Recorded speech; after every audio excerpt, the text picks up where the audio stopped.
Hello, good day everyone. I am Chelsea May Arbico from second year Bitoled.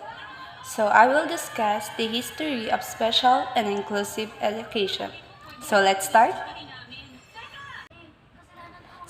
Let's start in history and evolution of special education needs. Let's discuss the different individual and their contribution to the history of special education. So first, Jacob Pereira, 715 to 1780, introduced the idea that persons who were deaf could be taught to communicate. Second, Jean Intard, 1775 to 1838, recognized the importance of sensory stimulation. He is considered as father of special education. Third, Louis Braille, 1809 to 1852, developed a tactile system of reading and writing for people who were blind. Fourth, Louis Terman, 1877 to 1956, developed the notion of intelligence quotient (IQ), famous for lifelong study for gifted individuals.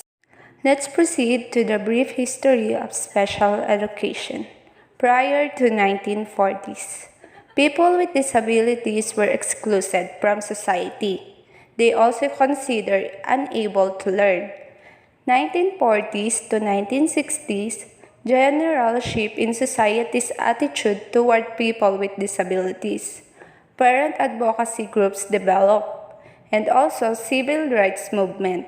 1970s to the present, increase in number of court cases and many new laws passed and shift towards philosophy of inclusion. So now I will discuss the legal basis for special and inclusive education. So first, I will discuss the history of federal special education laws. In 1972, Bureau for Education for the Handicapped. Then in 1973, Education for All Handicapped Children Act, and 1974, FERPA.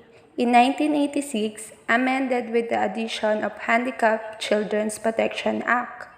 In 1990, ADA, IDEA, and EHCA amended is implemented. In 1997, IDEA was reauthorized. In 2001, NCLB was implemented. Then, in 2004, IDEA was reauthorized again.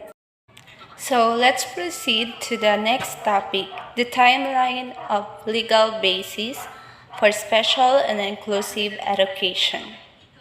So, let's start. Early special education programs. During the 19th century, delinquency prevention programs are implemented for children considered at risk. True specific special education programs do exist in the 19th century. They become much more common in the 1940s. Brown Board of Education. In 1954, this landmark civil rights case ends segregation based on race and opens the door for equal education opportunities for those with learning disabilities. Federal legislation between 1954 and 1965. Training of Professional Personnel Act of 1959. Caption Films of Act of 1958 and Teachers of the Deaf Act of 1961. Elementary and Secondary Education Act in 1965. Congress creates ESEA to help secure equal educational opportunity for underprivileged children. In 1966, Congress amends ESEA to create a grant program in order to help states with the creation and implementation of special education programs. Various amendments to EHA. 1986 amendments extended services to all children with disabilities beginning at birth. 1983, 1990, and 1997 amendments each provided support to the initiation of transition programs from high school to adulthood. Individuals with Disabilities Education Improvement Act. On December 3, 2004, the Education for All Handicapped Children Act is amended and renamed to the Individuals with Disabilities Education Improvement Act of 2004. The amendments to this act focus on improving outcomes through early intervention and bringing in more highly qualified teachers. The future of special education. The future of special education should be focused on furthering improved outcomes for students through earlier intervention, increased funding, and a revamp of educational system in general.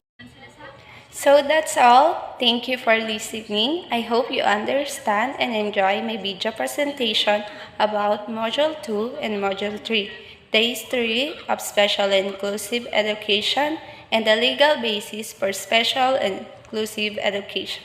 Thank you.